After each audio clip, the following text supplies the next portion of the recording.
Imagine waking up one morning to the news, just unbelievable news. The capital of a sovereign nation has been hit in a pre-dawn raid, and its president is just gone. That's exactly what happened on January 3rd, 2026. This is the story of how it all went down. And this was the image that flashed across every screen on the planet. Venezuelan President Nicolás Maduro blindfolded in U.S. custody. It was the shocking, almost surreal end to a covert raid that, honestly, very few people saw coming. So the question on everyone's mind was, of course, how? How on earth did the United States manage to just decapitate the government of Venezuela in a matter of hours? To even begin to understand that, we have to look at the operation itself. The mission had a code name, as they always do, Operation Absolute Resolve. And it was exactly what it sounded like, a swift, totally overwhelming display of military force aimed at one single objective. The timeline here is just breathtakingly fast. Think about it. Just after 2 a.m. local time, explosions start lighting up the sky as special forces hit the ground in Caracas. Less than 90 minutes later, by 3:29 a.m., Maduro is already in the air on a U.S. plane. And by sunrise, the White House is announcing a successful mission. It was over in a flash. Now, this was not some small, quiet incursion. The scale was just massive. We're talking over 150 aircraft in the sky. F-22s, bombers, stealth drones, you name it. The whole point was to completely overwhelm Venezuelan defenses and give the ground teams all the cover they needed. It was a full-on assault. And the outcome? Decisive. Maduro and his wife, Celia Flores, were captured by a team of the best of the best. Delta Force, CIA, even the FBI's hostage rescue team. But, a raid like this has a real human cost. Over 80 people were killed, and that included dozens of Cuban military and security personnel who were guarding Maduro. On the US side, they reported only 2 injuries. An operation this dramatic doesn't just happen in a vacuum, right? It was really the explosive finale to years of mounting pressure and a conflict that was just getting worse and worse. You can see how things were simmering for years. Disputed elections, a US indictment against Maduro for narco-terrorism back in 2020, but things really accelerated in 2025. First, a major US military buildup in the Caribbean, and then boom, a full maritime blockade, with the US Navy seizing Venezuelan oil tankers on the high seas.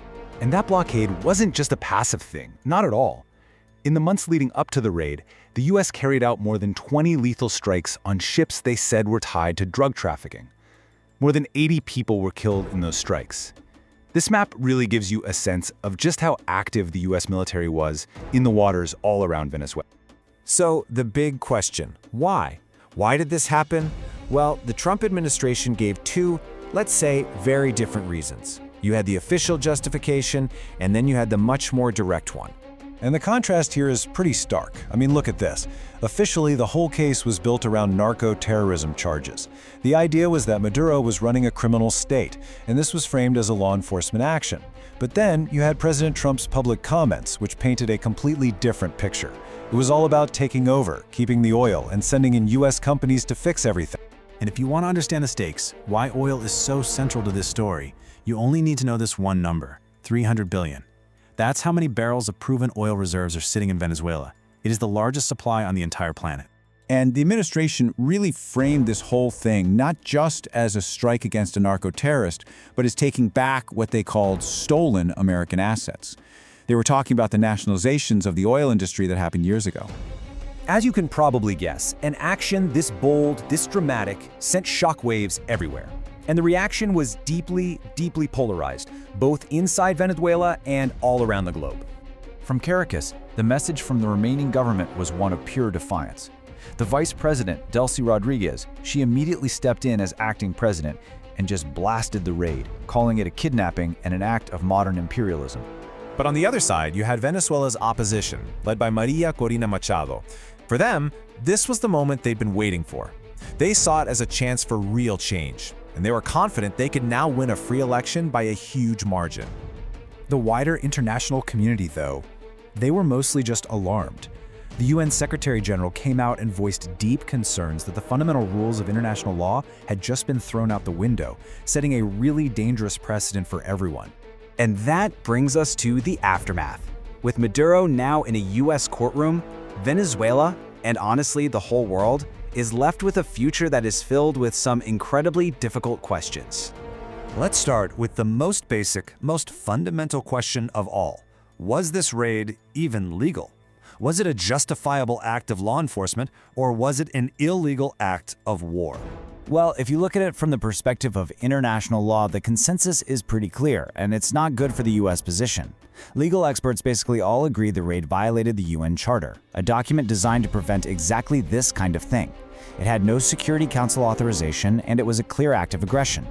Critics didn't mince words. They called it a return to imperialism, plain and simple. Okay, so setting aside the huge legal questions for a second, what about the practical goal?